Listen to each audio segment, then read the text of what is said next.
hoy, pero de 1928 tenemos que recordar y celebrar que nació Carlos Fuentes.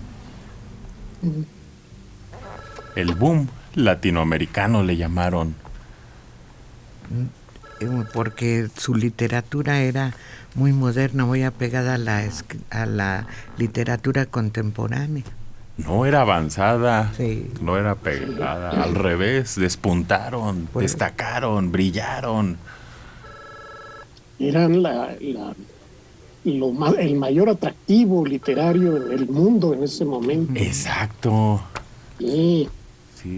Inspiraron escritores europeos, inspiraron movimientos literarios en todo el mundo, ¿no, hombre?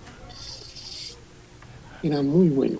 Cuando le dieron el Nobel a García Márquez, él dijo, no importa, como yo era de su grupo de amigos y de contemporáneos, es como si me lo dieran a mí.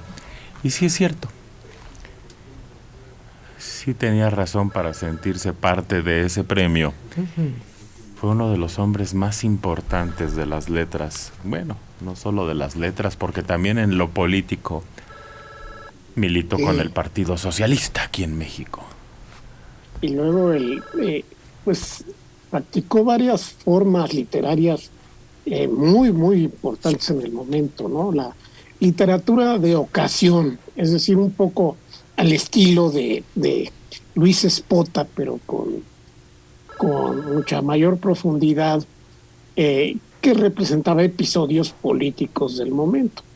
Pero también incursionó en la literatura profunda, es decir, en la que intenta analizar el espíritu de las personas, la relación de la persona y su época y todo eso, y la visión histórica que afecta muchas veces a lo que sucede en cada individuo y todo eso. Y sí, son a veces libros medio difíciles de leer y densos, ¿no? Los últimos que llevó a cabo, pero son muy importantes. Y sí, es una lástima que no haya vivido lo suficiente como para tener ese impacto que los hace merecer un premio Nobel. ¿Y cuál será su obra más importante, Mario, ahorita que estás tratando eso? Porque Aura es la más popular y la más vendida. Pero, híjole, fue por unos motivos baladís. Pero la muerte de Artemio Cruz es sin duda la que lo lanza de una manera impactante, ¿no? Porque pues nos estamos viendo ahí, como éramos en ese momento, como los mexicanos eran en ese momento y todo, ¿no? Y a nosotros los mexicanos nos gusta vernos retratados en la literatura, en los cómics, en las películas. Películas hizo muchas, Liliana. Sí, pues Gringo Viejo, estuvo también como guionista cinematográfico. En esta que hemos mencionado mucho, El Gallo de Oro, también ahí parece que participó en toda esta elaboración del guión, pero hizo teatro, hizo ensayo, hizo poesía, hizo cuento, novela, o sea, como literato muy completo, ¿no? Al incurrir en toda esta variedad de estilos, se le llamaba ciudadano del mundo, porque realmente que era mexicano, pero pues gran parte de su vida la vivió en otros sitios y desde afuera veía muchas veces lo que pasaba en su país, y por eso era de alguna manera un crítico que estaba en otro terreno, pero podía ver lo que sucedía en México.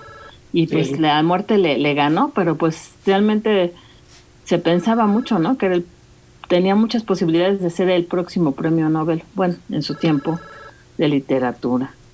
Era cosmopolita.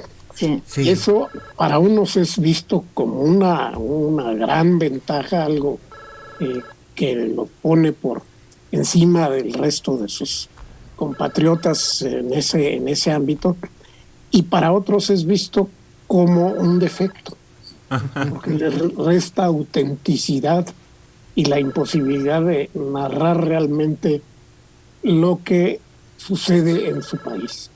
Él vivió en Francia y una vez le escuché decir que le caía gorda Francia. porque Francia era tan atractiva, tan bella, que se sentaba en un café y disfrutaba de la gente, del lugar. Y no puedo escribir. Es una ciudad tan bella que te absorbe, que no me deja escribir.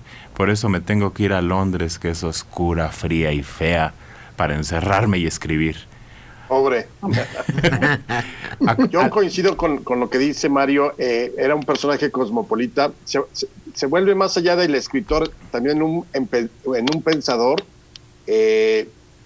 Hace mucha reflexión sobre lo que ha sido México, lo que es México o lo que era México a través de la historia, a través de la cultura. Por ahí tiene varios programas muy importantes. Desde luego, otra de sus obras fundamentales, junto Gringo Viejo habían dicho, y ahora acuérdense que él agradeció mucho a el secretario de Educación Abascal, de Gobernación me parece. No, era del trabajo, ¿no? Del trabajo. En la época de Fox, porque lo hizo si ya se vendía de por sí mucho ahora, cuando aquella prohibición de que la hija de Abascal le habían dejado leer ahora en la secundaria y entonces se armó todo un show, eso hizo que la venta de Aura se volviera allá por el 2000, sería 2004, 2005, un verdadero bestseller en esos momentos. Sí creo que es una referente de las letras mexicanas. También la crítica que se le hacía es que había venido a menos. Es decir, lo fundamental de su obra era la muerte de Artemio Cruz, es decir, esas obras de juventud. Pero, por ejemplo, esta de La Silla del Águila ya no era tan buena, que luego la confundió Peña Nieto atribuyéndosela a Krause. Y algunas otras obras como que ya tiene por ahí una de vampiros, si no mal recuerdo, también de las últimas. Pero en general, pues sí, será siempre un referente de la literatura mexicana del siglo XX.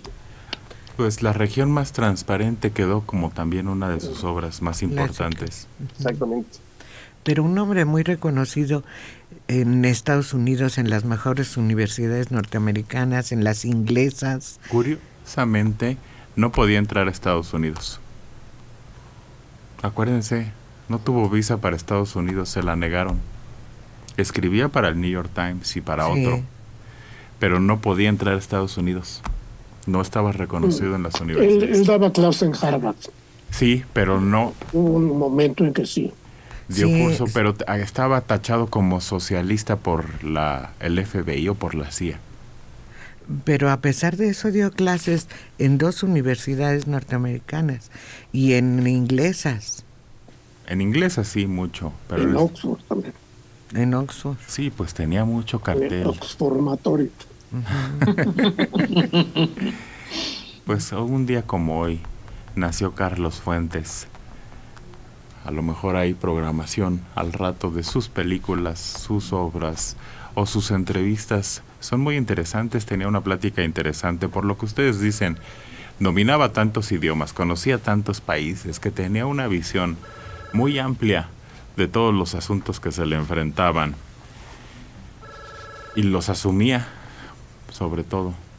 No, y fíjate también el tener la cercanía con Rita Macedo, con Silvia Lemos, sus esposas, o sea, el estar al lado también de mujeres tan importantes, ¿no? Una en lo que es el periodismo, la otra en lo que es el mundo de la actuación, de una época muy importante de nuestro país, cine de oro. Entonces es un hombre que por donde le veas siempre va a tener algo interesante que mostrar. En la vida privada es quizá donde... Tuvo problemas, muchos problemas. Al grado que sus hijos no tuvieron un final feliz.